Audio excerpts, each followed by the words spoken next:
eu perguntei pra vocês o que vocês mais queriam ver aqui da San Diego Comic Con. E muita gente, mas muita gente me mandou mensagem pedindo tudo de Supernatural. Tá bom então, o pedido de vocês é uma ordem.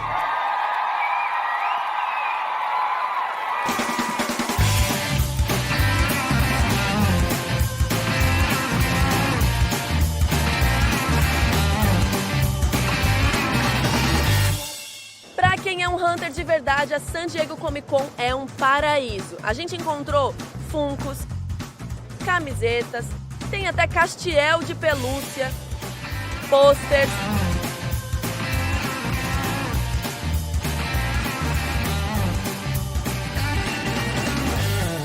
Our biggest seller by far is Supernatural. I got myself some Supernatural cutouts because it's my favorite show. This just came out. This is Dean Winchester from one of the episodes when he was a gym teacher. And this just came out, I think, 2 weeks ago. And that is my favorite thing that we're selling this year. And we're really showing people and people are loving it. Also like this, the Castiel keychain. It's like our exclusive this year and you can't get it anywhere and Castiel's my favorite, so I like that. And then if they're together, it's Destiel. What is the weirdest piece of merchandising that you've seen yourself on? That's a great question. I think it was a couple years ago here at Comic-Con, as a matter of fact. And this isn't even super weird other than the fact that I was on my hotel key card. I'm not kidding. I think they must have known when I was checking in or something. I think they had like Arrow and Flash or whatever it was, Vampire Diaries. It was a couple of years back. And they give me my, okay, you're in room 304, and they give you a little booklet, you know, and you're walking up. I didn't book the room, I booked through Warner Brothers. And then I get up and I open it up and I'm like, fair enough. And so that was kind of a fun, awkward, weird situation. But I still have that hotel card. We just got Supernatural Monopoly in the mail recently, and there's, you know, the characters that you can be in the game are Sam and Dean and Cass, and we opened it up and my son said, I want to be Cass, and I thought it was so cute. E hoje foi o painel exclusivo da série.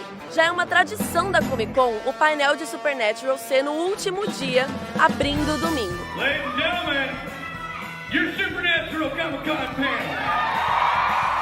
Os atores estavam lá e a gente ficou sabendo o que esperar da 14ª temporada. I'm going to start with you, Mr. Ackles. Here's the thing. A lot going on with Dean this year. As we saw in that last trailer, you are now, like, you are doing something different.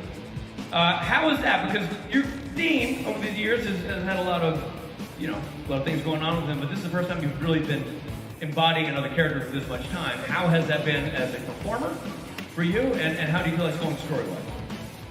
Well, I guess technically speaking, there isn't a whole lot going on. Dean's kind of sitting shotgun right now while Michael is driving. So it was a little challenging because normally you come back from having a break and kind of slide into you got to kick the dust off and get those muscles working again. And to do it playing somebody completely different was certainly a little bit more challenging than anticipated, but very exciting, very fun. And I've gotten to work with have some cool scenes with some pretty cool people, so that's been exciting. I was paying attention, knowing where the story was going. I tried to pay attention to what Christian was doing with Michael last year, who I think did an exceptional job. And I actually pulled him aside during the last episode, and I asked him, I was like, hey, is there anything that you kind of keep in mind? Is there some sort of a checklist that you do before you go on camera? Maybe a little tidbit that I can help use me, that I can keep that continuity in the Michael that I'm playing. And he said, yeah, let me show you. I do this. And he gets, and he's got that long coat, he just does it.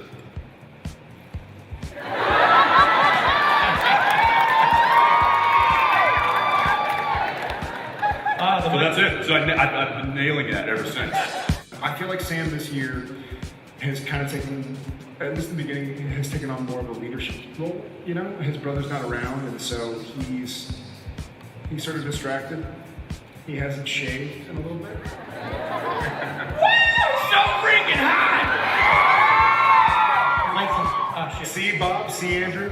No, so I feel like he's kind of all these people whom he's never met, but have been through crazy wars of their own, are now sort of under his watchful eye in the bunker. We saw them all get there last year.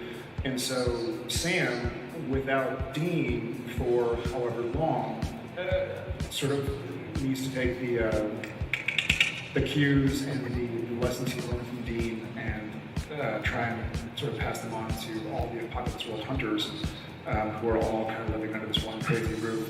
It's like the new Brady Bunch. That's what we're going for. So yeah, it's a fun new part of Sam. How has that changed Cass's perspective and relationship with the boys in terms of the absence of Dean and now having to step into that position? I think that this is definitely a roll up his trench coat sleeves moment for Cass.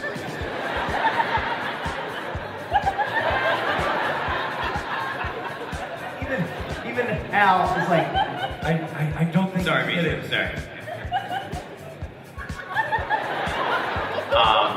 And he's also taking Jack under his wing a little bit because Jack is struggling with some of the same things that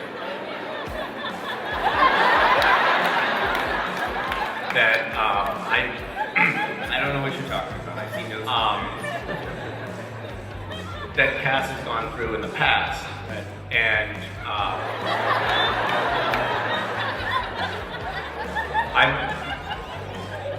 Can I ask you guys a question? Sorry, is that all right? Have at it. Yeah. So you cast Alex on the show, and Alex looks exactly like me. And I was wondering, like, just better and younger. Well, wait.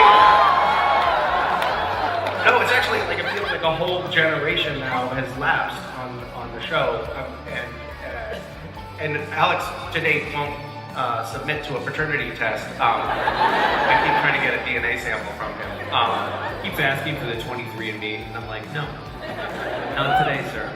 But are we at some point going to find out that, like, really Cass was the dad or something like that?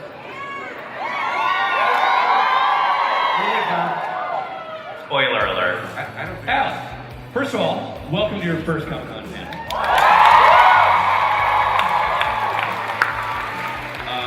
I'm not even going to try to play it cool. This is awesome.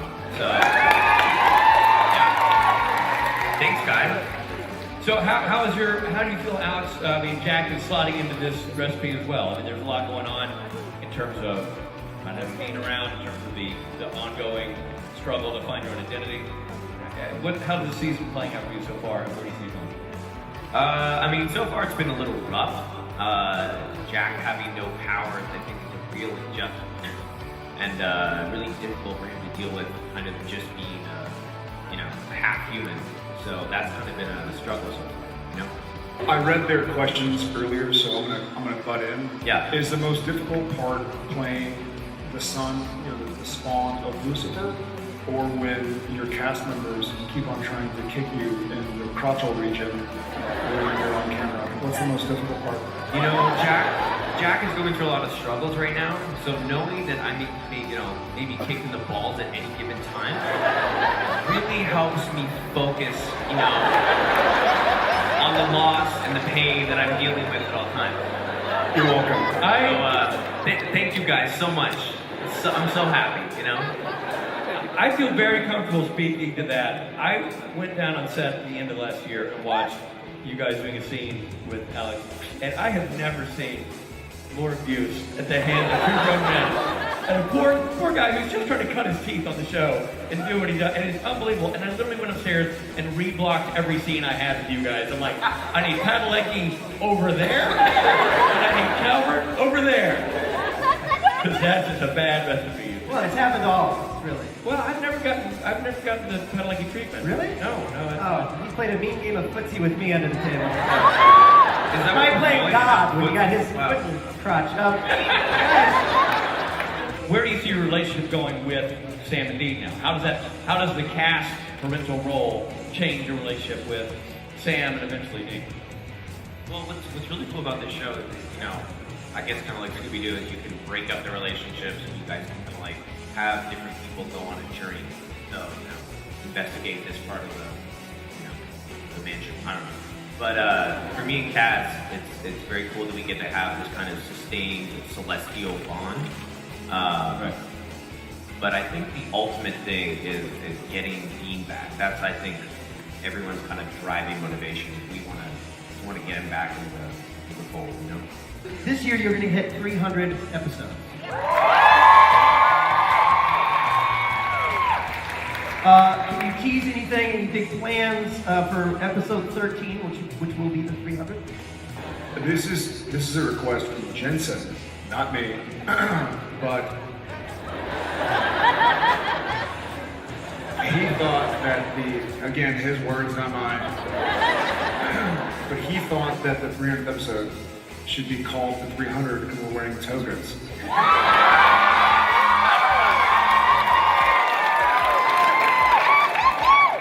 Clip show. I said clip show. Do you remember when?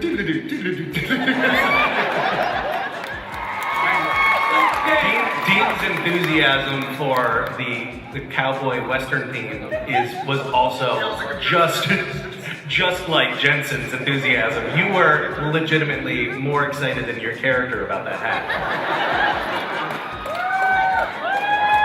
I love the hat that they gave me. It was like a see-through. What was that? Listen, to be fair, it's not just the time traveling types of things. I do that a lot, and one of them, specifically, the dodgeball gym coach. So, you're welcome. Yeah. The show hasn't lost its energy, it hasn't lost its theme, it hasn't lost its unique energy that attracts the fans. I'm curious from you guys who've been involved in the show. When you've been doing something, a show for this long, it really all kind of circulates and pivots around, one central character. And I think that from the beginning till probably the end, it's always going to be about that one particular character. And that is the car. And the brothers that ride inside of it. Thank you so much. Thank you, come on!